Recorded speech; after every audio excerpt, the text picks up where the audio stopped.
আমরা মেয়েরে মনে হয় একটু বেশি অকৃতজ্ঞ।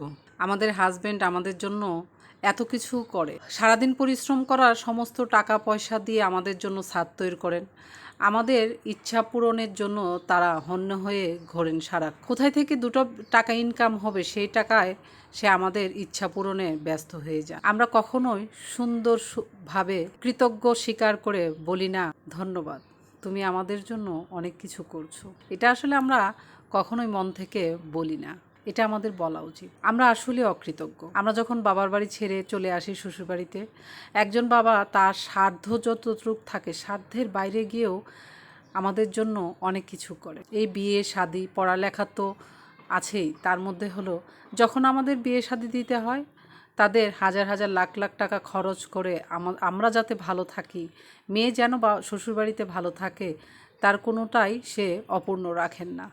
তারপরেও আমরা একটাবারের জন্য বলে আসি না, ধন্যবাদ বাবা, আমাদের জন্য অনেক কিছু করেছে। আমরা মেয়েরা বাবা, বড় ভাই, স্বামী এবং কখনো ছেলের উপরে আমাদের দায়িত্বটা তাদের উপরেই থাকে।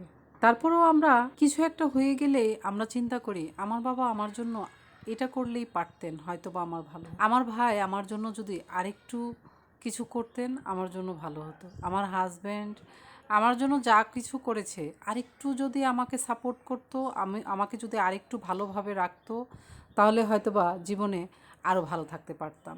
এই আফসোসগুলো আমাদের ভিতরে থাকে। আসলে আমরা অকৃতজ্ঞ, কিন্তু এটা হওয়া উচিত। বাবা, বড় ভাই, স্বামী এবং সন্তান, তাদেরকে মন থেকে ভালোবেসে বলা উচিত, ধন্যবাদ তোমাদের সবাইকে, আমাদেরকে এই পৃথিবীতে এত ভালোভাবে রাখার জন্য। আমরা ভালো আছি শুধু তোমাদের জন্য। তোমরা আমাদের জন্য যা করেছো সেটার জন্যই আমরা মেয়েরা সবসময় ভালো আছি। ধন্যবাদ সবাইকে, সকল পুরুষকে ধন্যবাদ যারা নারীদেরকে তাদের কঠোর পরিশ্রম দিয়ে, তাদের ভালোবাসা দিয়ে প্রত্যেকটা নারীকে ভালোবাসায় আগলিয়ে রাখেন।